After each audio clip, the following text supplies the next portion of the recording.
My name is Landry Bradshaw. I'm 31, and last Thanksgiving, my own father looked me dead in the eye and said, "We invited you just out of sympathy. Don't stay long." The entire table went silent. Mom froze with the carving knife halfway through the turkey. My younger brother wouldn't even lift his head. I set my wine glass down, smiled the calmest smile I'd ever managed, and answered, "Enjoy your dinner." Then I grabbed my coat and walked out without another word. I drove straight to the little downtown Tampa studio I'd secretly rented the week before, locked the door behind me, and for the first time in years, the apartment was completely quiet. No yelling, no guilt trips, no demands for the next check. 1 week later, my phone started blowing up. They were panicking. And they had no idea what I'd already done. If you've ever been treated like the family bank account that talks back, drop a comment and let me know where you're watching from. Hit subscribe because this one gets worse for them before it gets better for me. 5 years ago, right after I turned 26, the whole dynamic of my life shifted in a way I never saw coming. My father, Curtis Bradshaw, has always run the house like a small dictatorship, loud voice, final word classic Southern patriarch, who still believes children owe their parents until the day they die. My mother, Gail Bradshaw, is the polar opposite, gentle, conflict-averse, and completely incapable of saying no to her youngest. That youngest is my brother, Kade Bradshaw, 27 now, 3 years behind me, and the undisputed golden child since the day he was born. I had just landed a promotion to project manager at a mid-sized logistics firm in Tampa. The salary bump felt huge at the time: steady paycheck, quarterly bonuses, health insurance, the full adult package. One Friday evening, while I was still riding that high, Mom and Dad called me into the living room for what they framed as a family meeting. Dad didn't waste time on small talk. "We've been thinking," he started, leaning back in his recliner like he was about to offer me the deal of a lifetime. "Why throw away money on some overpriced apartment downtown? Move into the guest house. You'll have privacy-free utilities, and you just kick us $2,000 a month toward the house payment. Everybody wins." Mom chimed in with that hopeful smile she always used when she wanted me to say yes. "It would really take the pressure off us, sweetheart." I bought it completely. 2,000 felt fair for a detached two-bedroom with its own entrance, and I genuinely thought I was helping my parents stay ahead of the mortgage they'd been struggling with since Dad's early retirement. What I didn't realize was that Kade had already started his long streak of entrepreneurial disasters. The vape shop came first, 6 figures in inventory, flashy neon signs, and exactly 8 months of steadily declining sales before the landlord changed the locks. Next was the dropshipping empire that existed mostly in Instagram ads and never shipped a single order on time. When the crypto and NFT bubble hit, Kade convinced himself he was going to be the next digital millionaire. He maxed out every card he could get his hands on and begged Mom for bridge loans that somehow always came from the same place, me. Every single collapse followed the same script. Kade would disappear for days, then show up looking like he hadn't slept, muttering about bad partners or market crashes. Mom would corner me in the kitchen, voice low so Dad wouldn't overhear the newest crisis, and deliver her trademark line, "Kade just needs one more chance, honey.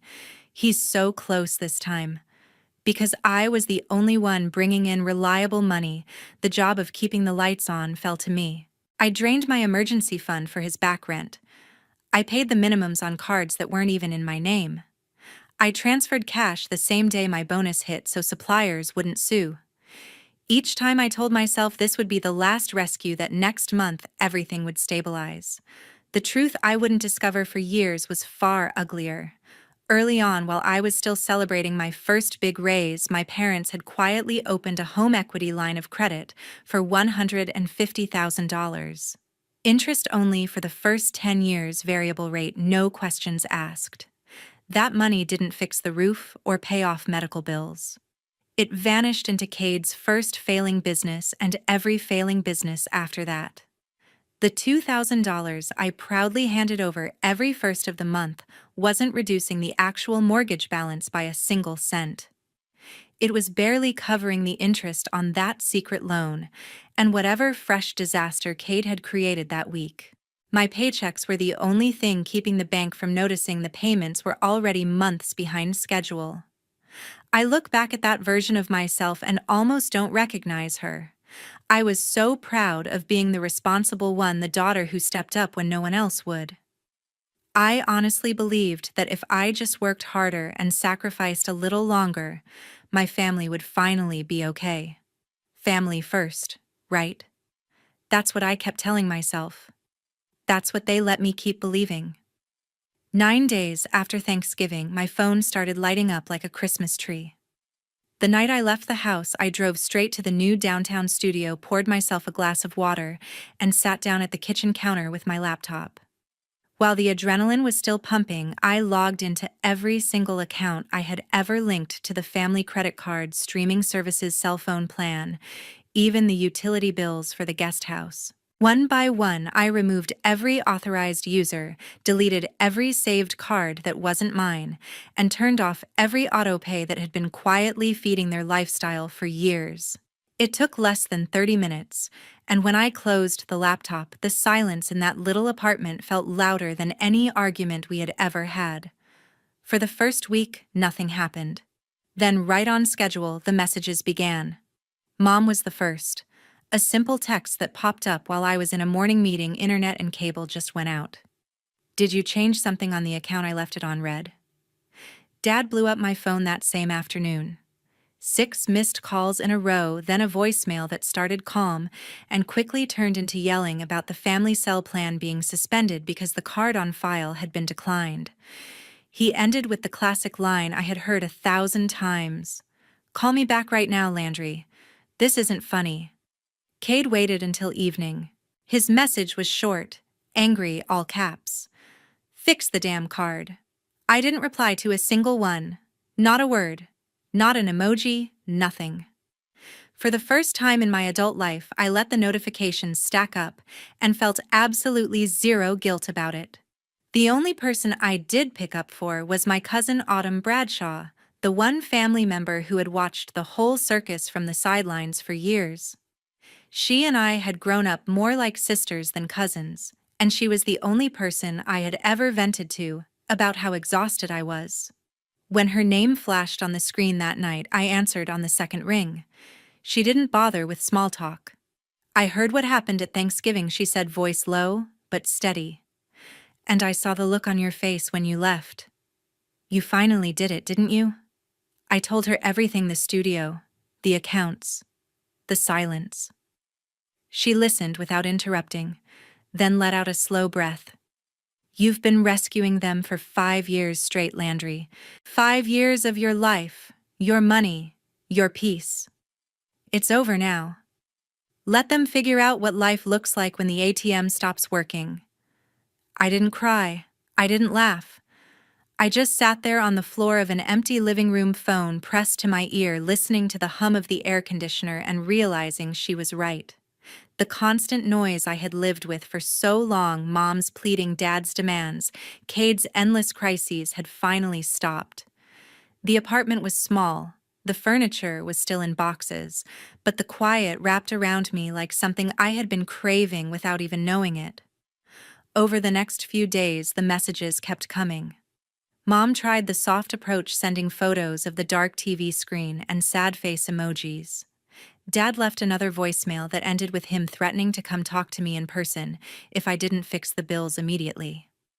Kade sent 3 more texts, each one shorter and angrier than the last, until he finally stopped altogether. I never responded, not once. Instead, I went to work, came home, cooked simple dinners on a hot plate, and fell asleep to the sound of nothing but my own breathing. For the first time since I was 26, nobody needed anything from me.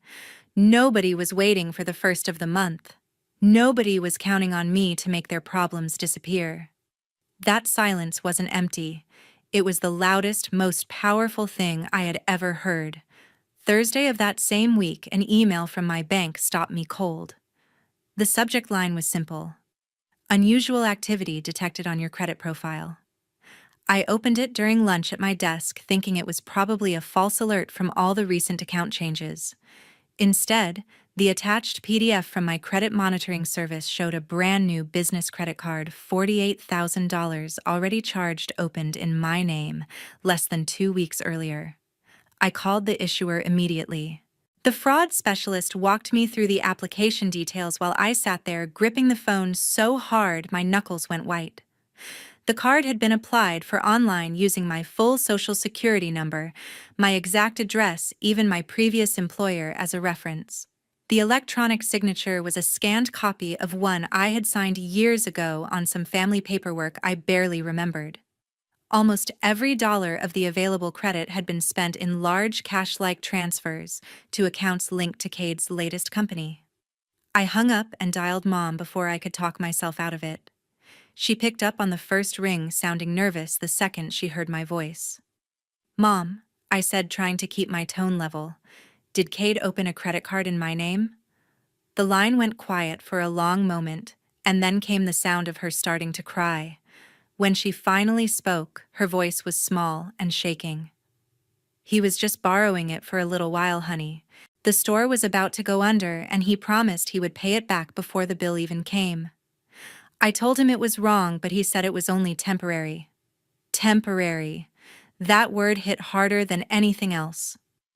All the times I had bailed him out, all the savings I had handed over without question, and now he had crossed a line I never thought any of them would touch.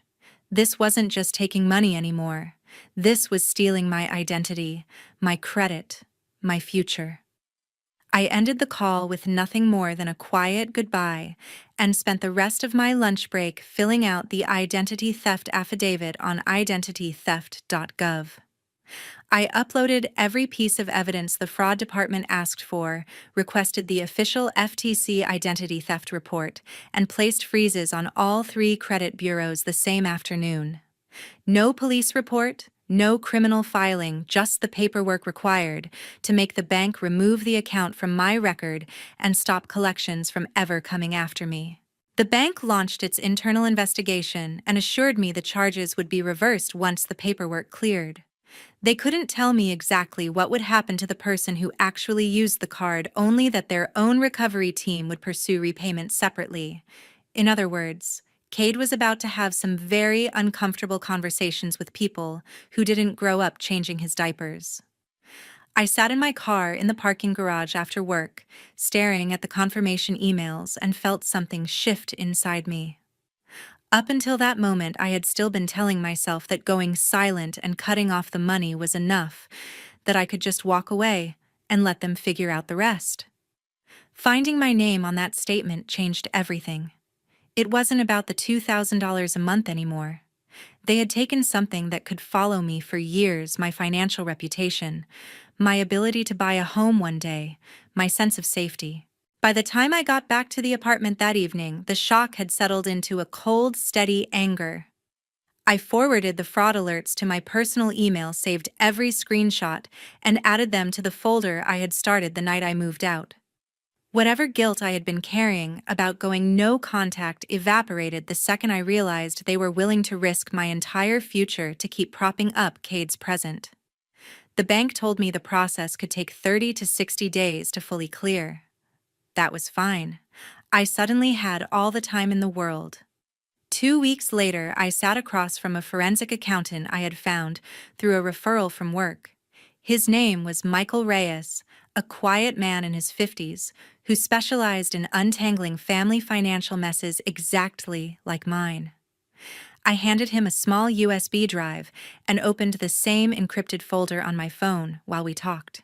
5 years of statements, receipts, Venmo logs, Zelle transfers, and every screenshot I had saved were neatly organized in dated folders, ready the moment I knew I would need proof. He plugged the drive into his laptop and began scrolling while I drank the usual bad office coffee and watched the timeline appear on his screen. Within an hour, the picture was brutally clear. My parents had taken out a home equity line of credit for $150,000 years earlier. It was interest only for the first decade, designed to look affordable, until reality finally caught up. The $2,000 I sent every month, the money I thought was helping pay down their actual house mortgage, never reduced the original loan balance at all. It was barely covering the interest on that hidden HELOC and nothing more. Michael highlighted row after row in red: late fees piling on late fees, because even with my transfers, they still fell behind repeatedly. The variable rate had climbed steadily, pushing the minimum higher every 6 months. Almost every extra dollar that wasn't required for basic interest vanished into transfers labeled only with Kade's business names or vague cash withdrawals that lined up perfectly with the days his latest venture collapsed. When he rotated the screen so I could see the final breakdown, I felt the air leave my lungs. Over those 5 years, I had handed over roughly $120,000. Less than 10% had touched the original mortgage. The rest had been swallowed by interest penalties and whatever new crisis Kade created that month. I wasn't helping my parents stay in their home. I was the only thing keeping the bank from realizing the house had been drowning for years. Michael leaned back and gave me the look people reserve for painful truths. Landry, from a purely financial standpoint, you were never a tenant, or even a real contributor.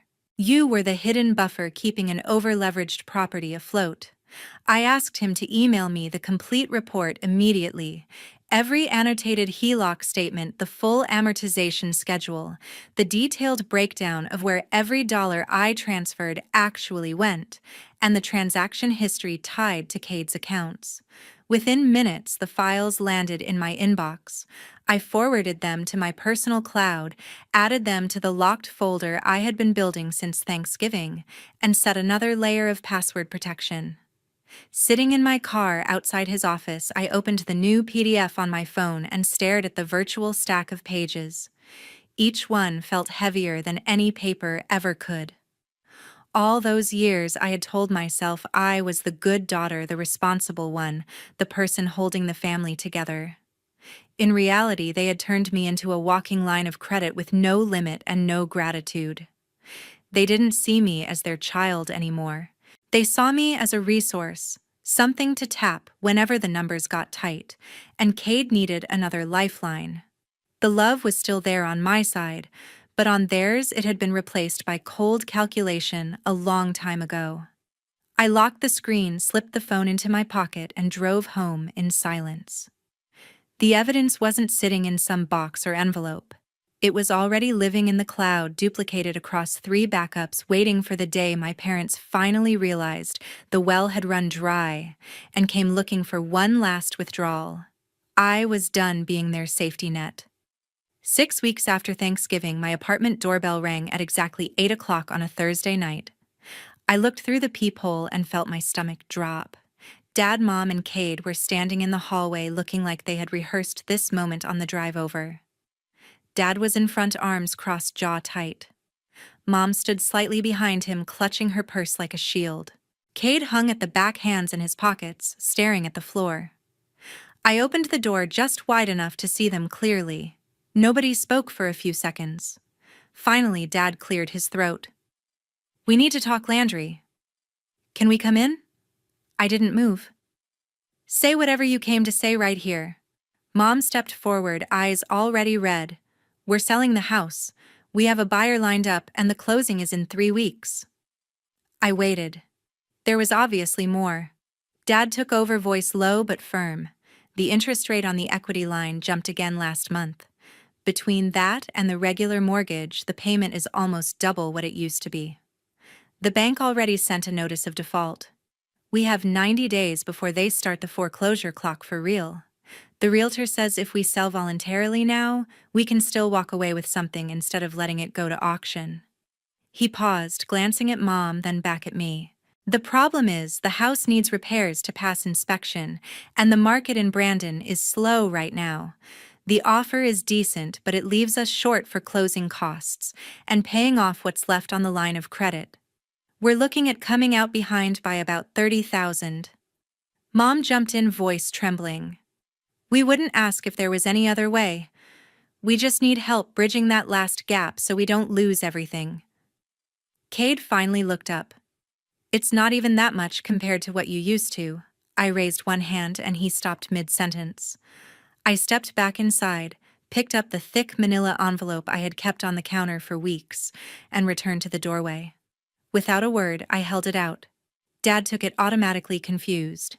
Inside were the printed reports from Michael Reyes, every HELOC statement highlighted in yellow, the full 5-year cash flow analysis, the itemized list showing exactly where the $120,000 I had paid actually went. On top was a single cover sheet with the total interest and late fees circled in red. Dad flipped through the pages, face getting paler with each one. Mom leaned over his shoulder and gasped when she saw the breakdown. Kade tried to look, but Dad pulled the envelope away. When Dad finally spoke, his voice cracked. "You can't help us one last time." I met his eyes and answered the only way I could. "The house was already gone the day you signed that HELOC and decided to hide it from me." Mom started crying harder. Kade muttered something under his breath that sounded like my name mixed with a curse. Dad just stood there holding the envelope like it weighed 100 pounds. I stepped back and closed the door. The deadbolt clicked into place with a soft final sound that echoed down the hallway louder than any shouting ever could. Through the peephole, I watched them stand there for another minute or two. Mom reached for the bell again, but Dad stopped her. Eventually, they turned and walked away, footsteps fading toward the elevator. I leaned my forehead against the cool door and let out a breath I felt like I had been holding for years. That was the last time I ever saw them. 4 months after the night I closed that door, the dust finally settled. Mom and Dad did manage to sell the house in Brandon, but the closing statement told the real story. After paying off the remaining mortgage, the swollen HELOC balance realtor commissions, and the last-minute repairs they had to finance with a high-interest personal loan, they still came up short. The bank took every penny of the proceeds, and they walked away with nothing. A week later, they moved into a tired one-bedroom apartment on the north side of Tampa, the kind of place with thin walls and coin laundry in the basement. Their credit scores had tanked so hard from all the late payments and maxed accounts that no lender would touch them for a new mortgage or even a decent car loan. They sold both vehicles and now share an old Corolla that barely runs. Groceries are bought with cash, vacations are a memory, and the thermostat stays at 78 all summer. Kade's fall was even steeper. Once the credit card company finished their fraud investigation and removed the $48,000 from my report, they turned around and demanded full repayment from the person who actually spent it. Because it was handled as a civil matter, no criminal charges were filed, but the debt didn't disappear. Collection agencies started calling, judgments piled up. His last business folded within weeks when suppliers refused to extend any more credit, and the landlord padlocked the doors. With a credit score in the low 500s and no one willing to co-sign, he couldn't lease a storefront rent equipment or even get utilities turned on in his name. Last I heard through autumn, he's working manual labor at a warehouse in Lakeland, 12-hour shifts, unloading trucks for barely above minimum wage. He lives in a studio smaller than my old guest house and rides the bus to work. Meanwhile, my own life moved in the opposite direction. The money I used to hemorrhage every month suddenly stayed in my accounts and started growing. 6 weeks after I stopped being the family ATM, I got called into the CEO's office and offered the director of operations position I had been eyeing for 2 years. 9 months later, after proving I could run an entire division without distraction, they promoted me again. I'm now vice president of logistics, pulling a salary I never thought I'd see before 40. Bonuses hit my account and actually stayed there. My credit score climbed back into the high 700s within a year. Last month, I closed on my first house, a 3-bedroom with a little backyard in South Tampa, 100% in my name, bought with money I earned and saved myself. Walking through those rooms for the first time holding keys that no one else could ever take away felt like breathing clean air after years underwater. Autumn still talks to Mom occasionally and passes along the updates I don't ask for. Apparently, the narrative at their apartment is that I single-handedly destroyed the family, that everything would have been fine if I had just helped one more time. They tell anyone who will listen that I'm heartless, selfish, ungrateful. Autumn says Mom cries about it a lot. Dad just stays quiet and angry. Kade blames me for every bad thing that's happened to him since the day I walked out of Thanksgiving dinner. I don't lose sleep over it anymore. Because here's the truth. I finally understand I didn't break my family. I simply stopped paying for the lie they insisted was love. When the free money dried up, the cracks that had always been there finally split wide open. That's not my fault. That's just consequences catching up to choices they made long before I ever knew the full story. If you're watching this and you've ever felt like the only thing people love about you is what you can give them, please hear me included. Hear this clearly. Your worth is not your wallet. Your peace is not negotiable. And the moment you stop setting yourself on fire to keep someone else warm, you finally get to feel what real warmth is. Thank you from the bottom of my heart for staying with me until the very end of this story. It wasn't an easy one to tell, and I know it wasn't easy to hear. If anything in it hit close to home, drop a comment and let me know what part resonated most. Share your own experiences if you feel safe doing so. Sometimes just knowing we're not alone changes everything. And if you know someone who needs to hear that it's okay to choose themselves, please send them this video. I'll see you in the next one. Take care of yourselves out there.